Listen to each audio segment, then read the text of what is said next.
First, I'd like to Coach Skeet in TSU. I think she's has put together a really good group of young ladies to compete in the SWAC.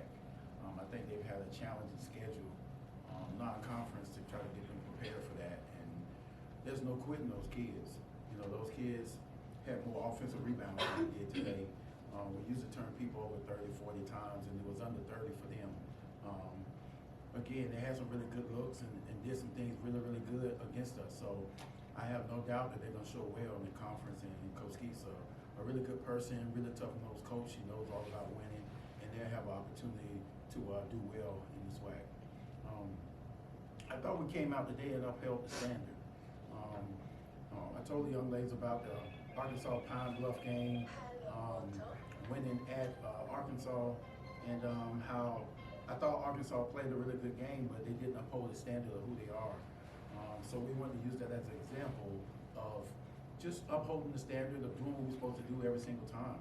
You know, being the toughest team, upholding the culture of playing hard and having the most energy every time we step on the floor. And I thought everybody embodied that today, and some of us did a little extra like Maliyah did today, and just wanted to showcase a little bit more of who she is and what other parts of her game that she can be able to play. It's not just the three, it's not just driving, she can pass it and do some other things. I'm really excited for her to get an opportunity to play more minutes and then try to get into the rare form that she used to playing in. Coach Emily, but Coach, you first. What are your thoughts on Kids Day, Education Day, and all the Screaming Kids Day? Man, it's tremendous job. I'm telling you. We have over 3,000 little ones today. I call them all little ones just because my 5-year-old is one of them. But tremendous job by everybody in our marketing department and ticketing department, just getting those little ones out here and having a great time. The thing I do love about this is we kept it at a local team, so now they get a chance to see TSU and also us. Next year we want to try to be able to do it and have a Houston Christian or somebody like that, and always keep it with a local team. I think that'll draw well, and the kids will get an opportunity to see both teams.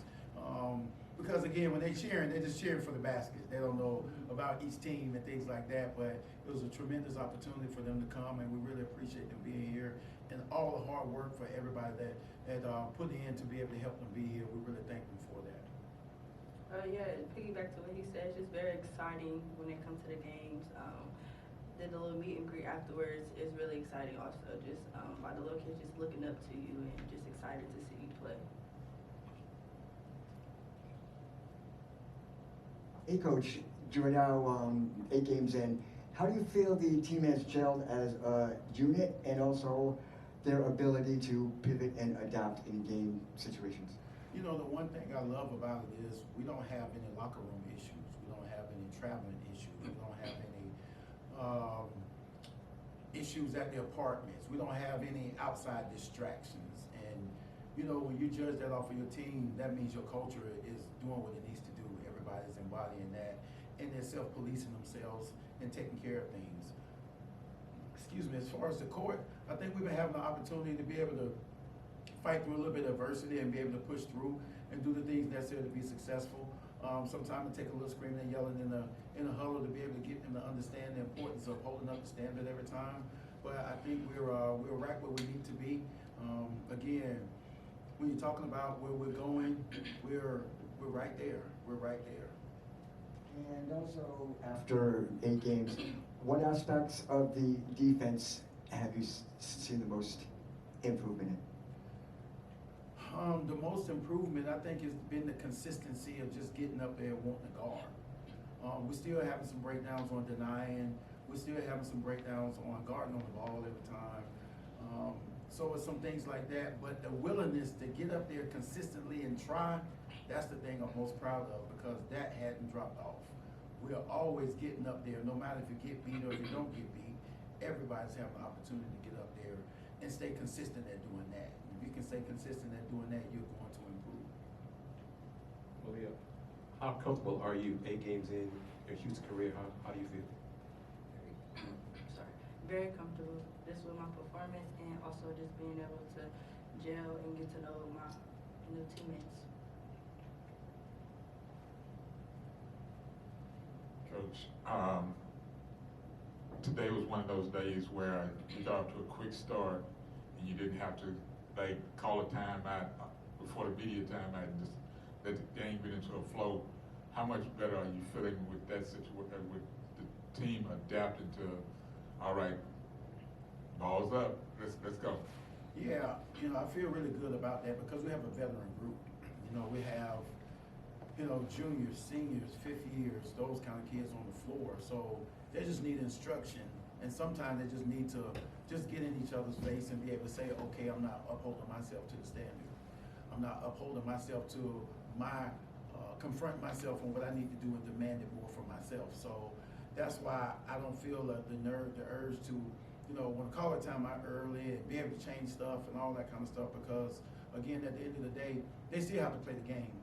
Coaches that do that, hopefully you can get them refocused and things like that. But most of the time, if you have a good point guard on the floor like we have with Naya, we have veteran people like Maliyah and Bria and Layla and Cam and all those kids who's been through those wars before, they understand that. So we don't have to burn the time out to try to get them refocused on things like that.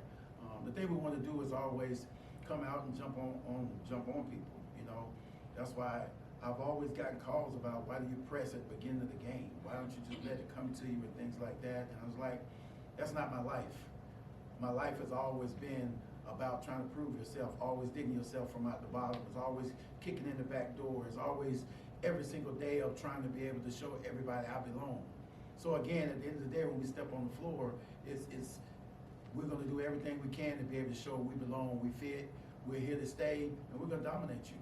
At the end of the day, it's not about trying to get into a rhythm for anybody else. It's about trying to be dominant and just destroy whoever it is that we're playing. To both of you, the whole team contributed to the win today. What is the vibe and the energy of that bench? Happy. Because again, around the country, a lot of people are losing these games. Ole Miss lost to Southern Miss. Arkansas Pine Bluff beat Arkansas. I could go on and on. Gonzaga just beat somebody, I can't remember. Beat Stanford, So again, when you have these games, you have to celebrate them because they're so hard to come by. Wins in the college Division I level are so hard to come by.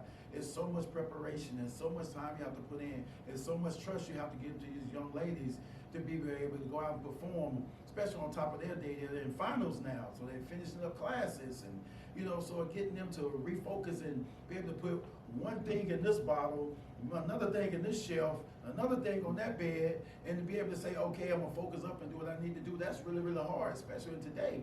Then you talk about in Houston, where there's tons to do and tons of places to go. So we celebrate all the victories, man, because they're hard. They're so hard to come by. Speaking of hard to come by, going on the road again, your thoughts on these next two games? Dog fights. So again, just looking forward to, UTSA was one that overtime game we ended up winning by 1 or 2 last year.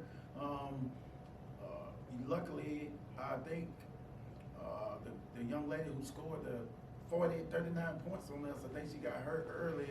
I'm not sure if she's going to be playing or not. Got hurt last year. Not, any ill will on them, but again, it's going to be a dogfight, especially at their place. They have a veteran group. Karen, who's a dear friend of mine, who's a hard-nosed coach, who understands everything about the game, is going to scout us. They're going to know our plays. We're going to know their stuff. And it's all going to be about players over plays. Again, that's what it's getting down to. Same thing at Washington State, players over plays. The scouting is just really, really good at this level. You're talking about people understanding where you are, what you got to do on the floor, who's going to reverse the ball, who can shoot it in the paint. People can play percentages and things like that. So it's going to be a really, really tough game at UTSA, and we're going to do everything we can to come out on top. Thank you, Coach. Thank you. Nice, Coach. I got you. You know it. I'm jealous, Dad. No Reynolds anymore. They got him, but they didn't get a belt. She led us in scoring and second rebounding.